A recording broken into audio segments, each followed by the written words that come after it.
Hello everybody, this is John Johnston, Coordination. I'm here to talk to you today about why Nebraska was picked fifth, to finish fifth in the Big Ten West. I know this wasn't done in a while. I'm still trying to get geared up for college football season. I usually get all excited about this time of the year, but maybe I'm like the rest of you Nebraska people that are like, I gotta see something first before I get all excited. So Nebraska was picked fifth in the Big Ten West. Here's your picks as done by the Big Ten media. People in the media picking who they thought, voting for who they thought would win the Big Ten West. We're going to go through reasons why they chose this way. I'll leave this up just a little longer for the Iowa people. Hard to get, read 7. I know that's a big number for you guys. About the process for picking teams and where they're going to finish. How do you do that? I like to rely on returning production. And returning production, Bill Connolly used to be at SB Nation, now is at ESPN. He puts out a list of returning production. And returning production is kind of weird for 2021 because 2020 was just kind of weird, especially in the Big Ten. We don't need to revisit that, do we? But the production numbers are really high just because seniors could come back and stuff like that. But again, I'll put up, here's what the returning production looks like for the Big Ten West. You've got Minnesota, 18th nationally at 89%. Tanner Morgan returns and Mo Ibrahim returns. And Mo is a hell of a football player and just gets yards. And that's what he does. Wisconsin, 35th nationally at 84%. You can read that stuff. Illinois has a high returning production because they have a lot of seniors coming back. Purdue, again, returning quarterback, David Bell, NFL quality receiver. Nebraska, 74%, which is kind of misleading, probably because of Adrian Martinez returning, but Dedrick Mills and Wan'Dale Robinson are no longer with the team. Iowa, 99th at 71%. Northwestern, wow, 39%, even in a year which returning seniors, guys could come back and they're at 126th nationally, which really makes you question, how is Northwestern even going to score points? So when you look at that returning production, I like to rely on that because I like offense. I think offense is way more important. Years ago, some guy said defense wins championships. I don't think that's actually true anymore because since that guy actually said that and became famous, all of the rules in both college and the NFL have really been swayed and changed to favor the offense to the point that if you can't score points, you're not winning games. You're just not, You can point out every once in a while to the Big Ten teams that'll, games will finish 12-7 or something like that, or 9-7. But you need to score 30, 40 points to be a damn good team these days. So why did the media pick these teams where they are? Right? That's really what it comes down to. Well, Wisconsin. You pick them number one because they're Wisconsin, I think you look at all these numbers, look at all this returning production and stuff like that, and really when you're going to sit down and vote for this stuff, it plays a little bit of a part, but you throw it out the window. Especially in the Big Ten West. You pick Wisconsin because they're the team that's consistent, they have an identity, they don't have a running back that can blow open the field like they used to. They've got some question marks, but they're Wisconsin. They're the team that's going to be consistently very good, but not win that one game that gets them into greatness, and I guess they're happy with that. They really haven't made any moves to really change that. It's going to be interesting to see what happens with Wisconsin over the next 2-3 years now that Barry Alvarez is gone and is a liaison to the Big Ten, which is just another way of saying we don't trust Kevin Warren to do shit, and somebody needs to watch him and watch what he's saying and doing with football, because that guy could screw up a steel ball. Okay, Iowa. Why is Iowa? You saw the returning production for Iowa. It's not that great, yet they're picked at number 2.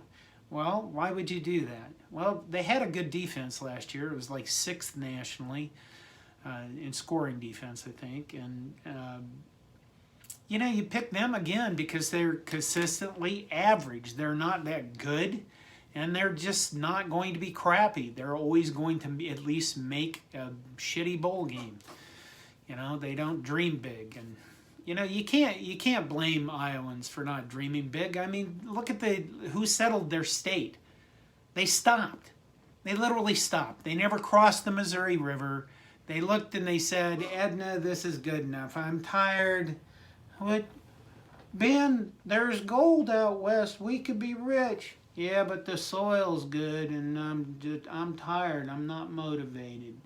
And that's Iowa. That's Iowegians. That's who they came from.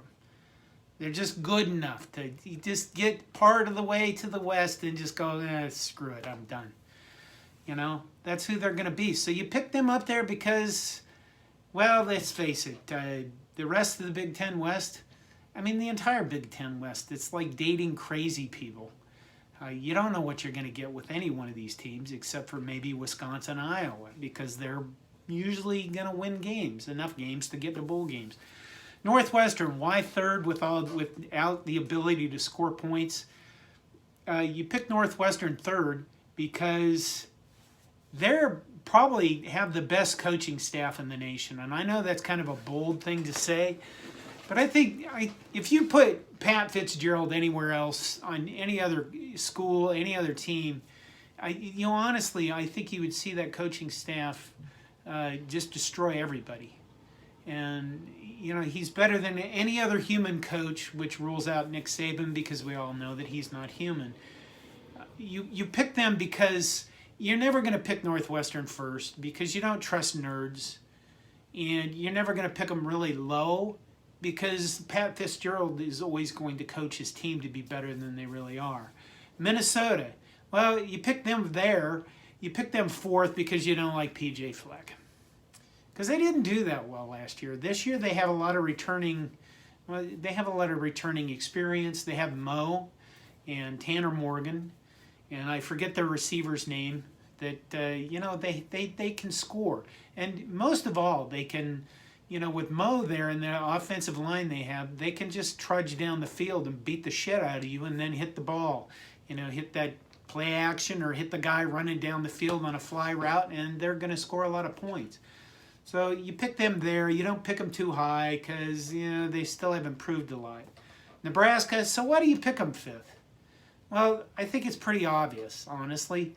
You pick them fifth because Scott Frost, blah, blah, blah, blah, it's the best practice ever. We're going to be great. Things are turning the corner. There's everything that he's said has been the same thing he said, I think, for years now, and people picked him way up here, Nebraska, in the first 2 years because they thought Scott Frost would be a miracle worker, and he burned all the media people that picked him up there. So they're not going to pick him up there until something happens. And I can't blame them for that because, we're going to do predictions. I'll do a predictions later. And I hope I'm really either high on life or really energetic that day because, anyway. Purdue, why do you pick them sixth? I like Jeff Brom. He has a great offense. He has no clue as to what he's doing on defense. I mean, he hired Bob Diaco, for God's sakes. The guy, he's like Bobby Petrino. He's a one-sided ball coach, and he can't figure out what to do with the other side of the ball. And it's like he goes, I want to find somebody good I can just give it to and never worry about it again. So Purdue, no defense whatsoever. Probably a pretty good offense. They're one of those offenses that if they get going can score 40 points a game. But, again, no defense. Illinois, why do you pick them seventh? Because they're lost. They have gobs of people coming back. They have tons of experience. They also have Burt, and we're going to see if Burt can replicate what he did at Wisconsin. And it's going to be fun to watch. But go back through this conference. Literally, it is. I said it's like dating a crazy person. It is. You don't look at these teams. You don't know what's going to happen, which in some ways kind of makes it really fun. On the other hand, if you're going to pick them, it's a little. You're going to go with the eye test. Okay, you're going to go with You're going to make bullshit up to pick these teams where it's nothing based on any statistic or any reasoning that makes sense other than, like I said about the first two, and then the rest of the crazy people that fill in the rest of the conference. If you've made it this far, thanks for listening. Please subscribe to my channel. I'd like to get to 1,000 subscribers, and so we can monetize and so we can put out more videos. And I'll try to get going this year. You know, I'll be honest. I'm having a hard time getting into it. It really is. It's just the same stuff. The P word, potential. But I want to see it this time. I will not be including any game footage or anything like that in my videos. When you do that, you have to deal with copyright issues. I know other YouTubers do it, and they deal with copyright issues. I'm not doing that because I can barely figure out which way is up some days, and I'm just not dealing with copyright. So just so you know, before the season starts, take care.